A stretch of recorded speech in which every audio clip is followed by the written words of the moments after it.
There is a war inside you. Not a war of fists or firepower. Not a battle that spills blood on streets or leaves bodies in its wake, but a war of mind. And at the heart of that war is fear. Fear, that ancient parasite of the soul, the silent killer of dreams. The invisible hand that tightens your chest and whispers, "Don't try. Don't risk. Don't rise." It is not lightning or lions or armies that stop men. It is fear. It is the illusion of danger, the illusion of inadequacy, the illusion of failure before a single step is even taken. And yet, here's the paradox. Fear has no power except the power you give it. It is a ghost, a vapor, a shadow on the wall cast by the brilliance of your own potential. And today, you destroy it, because fear does not die by waiting. Fear is only destroyed by decision, by movement, by truth. So let's begin with the most dangerous lie fear ever told you, that it is protecting you. Fear wears a clever mask. It pretends to be your guardian. Stay small, it says. Stay quiet. Stay safe, but the truth is fear doesn't protect you. It paralyzes you. It doesn't stop the pain, it guarantees it. Think of all the things you didn't do, the chances you didn't take, the truths you didn't speak, not because reality stopped you, but because fear convinced you not to try. And in that moment, fear won. Not because it was stronger, but because it was louder. Because you believed it. But what if you didn't? What if starting right now, you made fear irrelevant? Not because it disappears, but because it no longer decides. That's what the greats understood. Do you think Thomas Edison didn't feel fear as he watched invention after invention fail in the dark? Do you think Lincoln never trembled at the weight of the Union tearing itself apart? Do you think Henry Ford didn't hear the critics laugh, telling him the car was a stupid fantasy? Fear was there for all of them, screaming, doubting, pressing. But they walked through it because they chose belief over paralysis, vision over comfort, legacy over safety. And so must you. Fear will always speak, but you decide whether it rules. You destroy fear not by running from it, but by understanding it. See, fear lives in the unknown. It feeds on vagueness. It thrives in the absence of clarity. But the moment you shine the light of purpose, fear begins to die. So ask yourself now, with brutal honesty, what exactly are you afraid of? Not the vague, foggy answer. Not failure or judgment, or double quotes losing. Be specific. What exactly would happen if you tried and failed? What would actually occur? Would you die? Would the world end? Would the people who love you vanish? Or would you learn? Would you adapt? Would you grow stronger and more fearless because you acted, even when the fear was loud?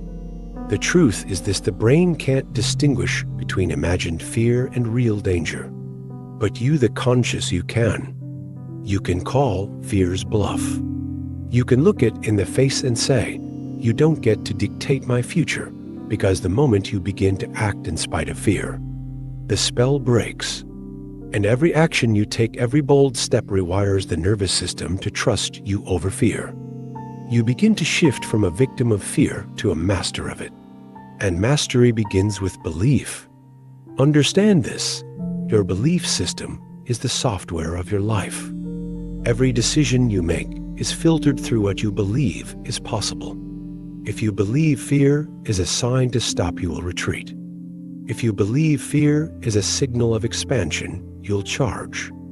And here's the secret: your belief is your choice. It is not set in stone.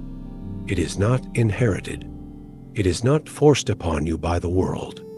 It is chosen every day. You choose to believe in your limitations, or you choose to believe in your power, but never both. That's why every great life begins with radical, unshakable belief. Not belief that everything will be easy, Not belief that success is guaranteed, but belief that you are greater than your fear, that you are the cause, not the effect, that your future is forged by your will, not dictated by your past, and belief leads to clarity. Because when fear is loud, clarity is your weapon. Clarity silences noise. Clarity cuts through hesitation. Clarity says, "This is who I am. This is what I want. And this is where I'm going." Without clarity, fear wins not because it's smarter, but because you're wandering blind. Clarity gives you a target, and a target turns fear into background noise. That's why the most dangerous person in any room is the one with clarity. Not the one with power, not the one with fame, but the one who knows who they are, knows what they stand for, knows what they're willing to die for, and what they refuse to live without. This is the mindset of warriors. This is the mindset of legends. Because once your mind is clear, your fear is confused. Fear doesn't know what to do when you look it in the eye and move anyway. And movement is the next step. Fear thrives in stillness. It multiplies in stagnation. But action consistent, intentional action is fear's death sentence. You don't feel brave and then act. You act, and that creates courage. So what does that look like? It looks like waking up at AM when you don't want to, because you said you would. It looks like hitting publish on that post, launching that business, making that call before you feel ready. It looks like confronting what you've avoided for years, the hard conversation, the painful truth, the thing you know in your soul must be done. That is how fear dies. It doesn't evaporate in meditation. It doesn't vanish through thought alone. It is crushed by motion. The gym crushes it, the calendar crushes it, the repeated, unrelenting action of someone who refuses to let fear dictate the outcome that is what destroys it. You act not because you aren't afraid, but because you know fear is lying to you. And with each action, you gather proof. Proof that you can move. Proof that you won't break. Proof that fear was never the master, only the test. And once you have proof, everything changes. Because now, you don't just think you can overcome fear. You know it. You've stared it down, bled through the resistance, and come out the other side not just intact, but transformed. And now, fear can't seduce you like it used to. It tries the same old tricks, whispers of doubt, images of failure, echoes of the past, but it's too late. You've seen behind the curtain. You've realized the wizard was just smoke and mirrors. And now the momentum is yours. But here's where most people fail. They start to win against fear, and then they relax. They drop their guard, they start listening to the voice again just a little. And that's when fear slithers back in. Understand this, fear is patient. It waits, it watches, it looks for cracks in your consistency. And the only way to shut it out for good is discipline. Discipline is how you dominate fear. Not just once, not just when it's convenient, but daily, relentlessly, without negotiation. Discipline isn't sexy, it's not glamorous. It doesn't post well on Instagram. But it's the reason some people rise forever, while others fall back into the same cycle of regret. You want to destroy fear? Build discipline like your life depends on it, because it do. Discipline is the bridge between your vision and your reality. Discipline says, I will act according to my standards, not my emotions, because your emotions will lie. They will say, take it easy, sleep in, you've done enough. But discipline says, one more representative. Discipline says, we show up regardless. Discipline is not punishment, it's freedom. Because once you're no longer a slave to your feelings, fear has nowhere left to hide. Think about the legends: Carnegie, Rockefeller, Mandela, Roosevelt. These were men who walked into storms, not because they were fearless, but because they were disciplined enough to ignore fear's screams and act anyway. They trained their minds like warriors train their bodies. And that training is available to you right now. You don't need more motivation. You need command. You need to own your time, your habits, your rituals. You need to become the kind of person who does what must be done, especially when fear tries to interfere. And when discipline becomes your default, fear loses its voice. Now you're moving. Now you're locked in. And now comes the final kill shot: purpose. Because the ultimate weapon against fear is not strength. It's not even courage. It's meaning. When your life is anchored in deep, unshakable purpose, fear becomes a nuisance, not a threat. Because when you're living for something bigger than comfort, something greater than yourself, fear is just noise. Ask the soldier on the battlefield who fights not for glory, but for his brothers beside him. Ask the mother who lifts a car to save her child. Ask the activist who risks death to speak truth in a tyrant's land. They are not fearless because they are stronger. They are fearless because their why is greater than their fear. So what's yours? What are you here to do? Who are you here to become? What dream has been burning inside you for years, caged by hesitation, waiting for permission that will never come? Purpose is the key, because fear cannot survive in the presence of conviction. And when you connect your actions to purpose, real purpose, not just ego, not just applause, but something sacred, that's when fear bows. That's when you stop coping with fear and start commanding your future. And suddenly, all the noise, the doubts, the hesitation, the what-ifs, they melt away under the heat of directio, because now you're not wandering. You're not asking for validation. You're not waiting for conditions to be perfect. You move, you build, you lead, and you become the kind of person that fear fears. But don't stop there. Purpose needs fuel. It needs you to remain hungry. That's where gratitude comes in, not as a soft emotion, but as spiritual armor. Gratitude is not passive. It's not saying, "Oh, I'm thankful for what I have," and sitting still. No, gratitude is aggressive. Gratitude says, "Because I have been given this day, I will dominate it." Gratitude turns anxiety into urgency.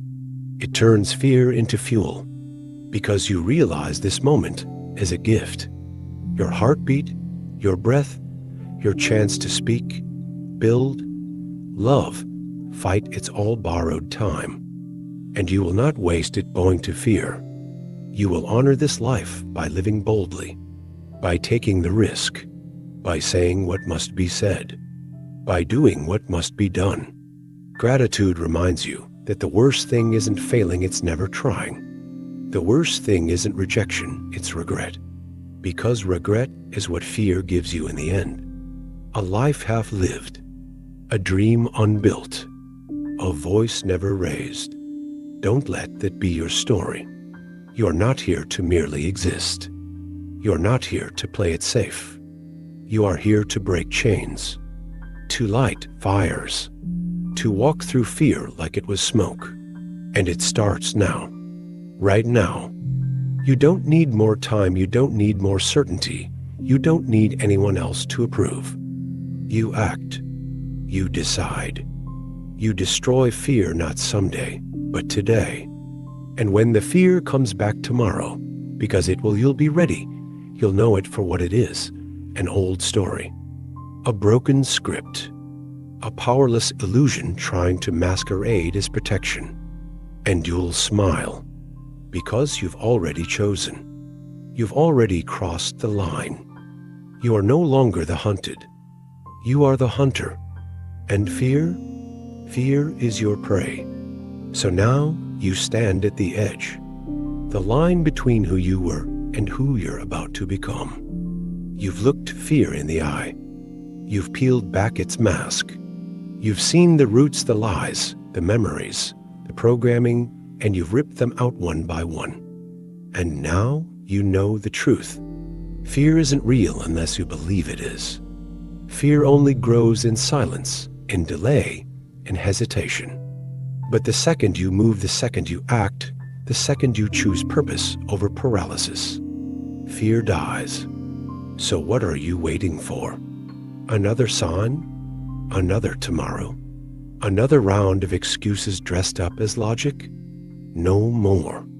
This is your sign. This moment right here, this is the rebirth. The revolution inside you that's been waiting to rise. The fire that's been smothered by doubt, reignited now by vision. You don't need to become fearless.